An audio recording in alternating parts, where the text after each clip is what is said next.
How's it going, you guys? It's Scott with Everyday Shed. Today I want to show you how to install a metal roof on your shed. Now this will work for lean-tos, gables, multiple different types of sheds, but there are a few tips and tricks you're going to need to know, or you're not going to get the finished product you want, and you're probably not going to find the material you need down at Lowe's, Home Depot, or Menards. So I'll show you where to source your products to get the finished product you're looking for. Let's jump into it. Now first up, I'm going to take my 10-foot section of drip edge, and remember this is a 4x8 foot lean-to shed. So I made it flush on the one end, and then the overlap here on the other end, I'm just going to mark that so I know the exact straight line that I need to cut. Now with a straight cut set of tin snips, I'll make that nice clean cut. And overall, getting the strip edge in place is going to be very easy, where I put it up underneath the synthetic underlayment and then just use roofing nails about every 12 inches to secure that flush with my 2x4 white overhang. And then I'm going to go back through and just put a couple more cap nails securing the synthetic underlayment down. Then prior to bringing up the first piece of metal roofing, I'll put a closing strip on the front side. All this is a thin piece of foam, and that's going to fill the void between the roofing surface and your metal roofing, especially at the ribs, making sure no wasps or bugs can get back underneath that. Now I want about a 1-inch overhang past the drip edge, and I'll secure my first screw in this corner, and then I'll go to the other front side corner, measuring out exactly 1 inch and getting the other closing strip piece in place, securing everything on this bottom edge, and then working through a total of 3 rows of our metal roofing screws that I'll secure. The nice thing with a small roof, it's very easy to reach everything and get everything secured. Now these specific screws you want to get are made for metal roofing, where they have the rubber washer on the backside. You'll secure them down, not over tightening them, but compressing that washer to make sure it's a watertight seal. Now to make sure all of your screws are perfectly straight, what I recommend, especially for a small roof like this, stack all your metal on top of each other, mark each of your holes, and then drill pilot holes, not just through one, but through all of your metal roofing sheets. And this will keep all your holes consistently spaced in a nice, perfectly straight line. Now, if you have much larger panels, you could use just a chalk line to extend out your lines and keep those straight across your roof surface. So putting on the second of 3 total panels here, and then on the last panel, I will have to cut that to length because each of these is 36 inches wide, gives me a total of 9 feet. This is only 8 feet wide for the shed, so we'll have to do a little bit of a cut there. So I'm going to put the third piece up, overlap it correctly, make sure everything's square, and then mark where I need to cut it. But first, let's talk about sourcing. A lot of us just default down to our home improvement center. This is going to be classically kind of a misfit section of the home improvement store. You have some 8-foot lengths here, some 12-foot lengths in common colors, but you're really going to fall short when it comes to your flashing. You are probably not going to have the rake side flashing, probably not going to have drip edge in the color you need, maybe not even the high side peak that I need. So what I recommend is sourcing that local. I went down to Woodstock Metal Roofing in Woodstock, Georgia, gave them my exact dimensions, and within 1 day, they're able to take these coils they have in stock and make exactly what you need. The way that works is they load it up onto their machine and the coil in your color that you want. And once they have that, they shoot it through their rolling machine. It cuts it to length initially. There's one of my panels, and then it'll cut the second panel and then puts it through a series of rollers that will progressively roll the standard ribs that you see in an agricultural metal roofing panel.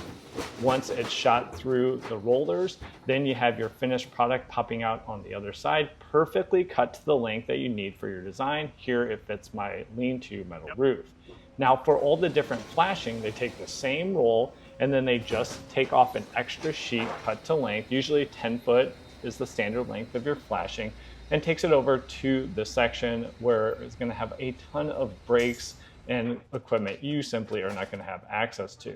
So they plug in your dimensions, and you can give them custom dimensions depending on your soffit or overhang, and they can bend that to your actual project.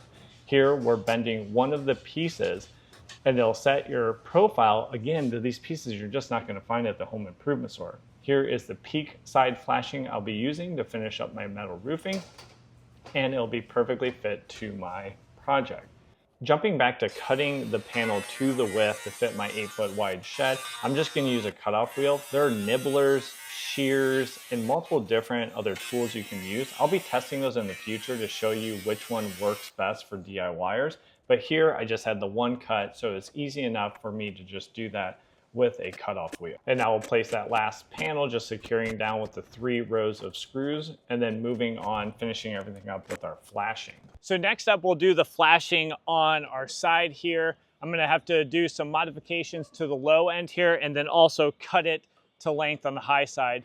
The plan of attack here would be to just bring this out flush with my metal roofing, but then I'm going to cut this back about 1 inch so I can fold down a tab and close off this opening.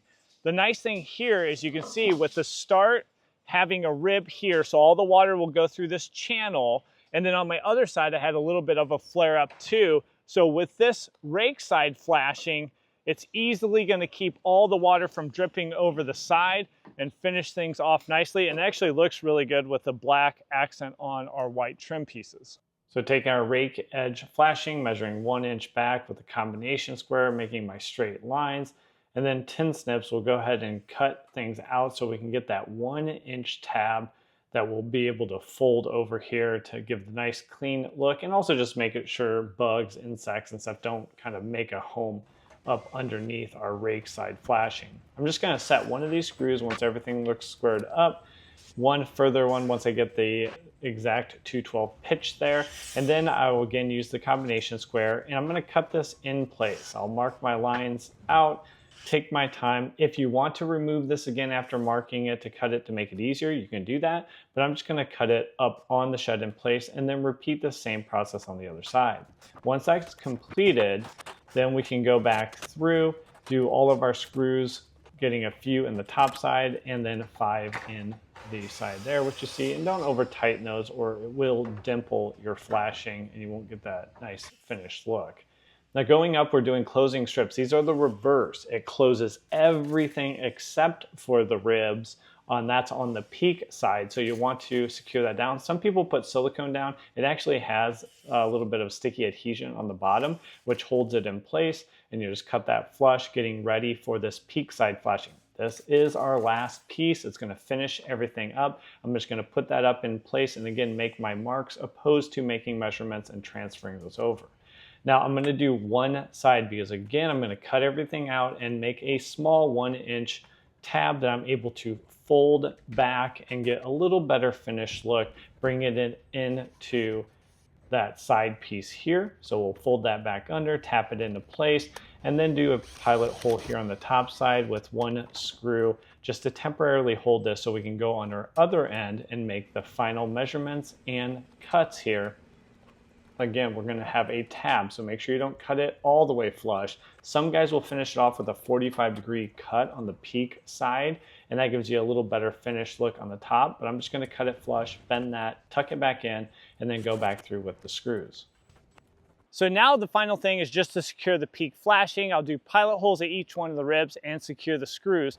But while I do that, and before showing you the finished product, I just want to call your attention, if you're looking to build your own shed, there's a link in the description over to this exact 4x8 lean-to where we have DIY friendly build plans that will walk you through each and every step in the process. In addition to the project pack, we say that is the Just Add Lumber package. A box arrives on your door. You get the roofing kit, screw kit with every screw you need, the door kit, and a complete materials list. You go down to whatever home improvement store you like to shop at, get your lumber, and get to work. Let me know down in the comments what size shed are you looking to build, and if you want to do a small lean-to, this is the complete step-by-step process to work you through our common design. Or if you want to do a classic gable style, here is a video that will walk you through each and every step in a 10x12, which is a classic size shed. So thanks for joining me on this video, and we'll catch you on one of those next ones. Take care.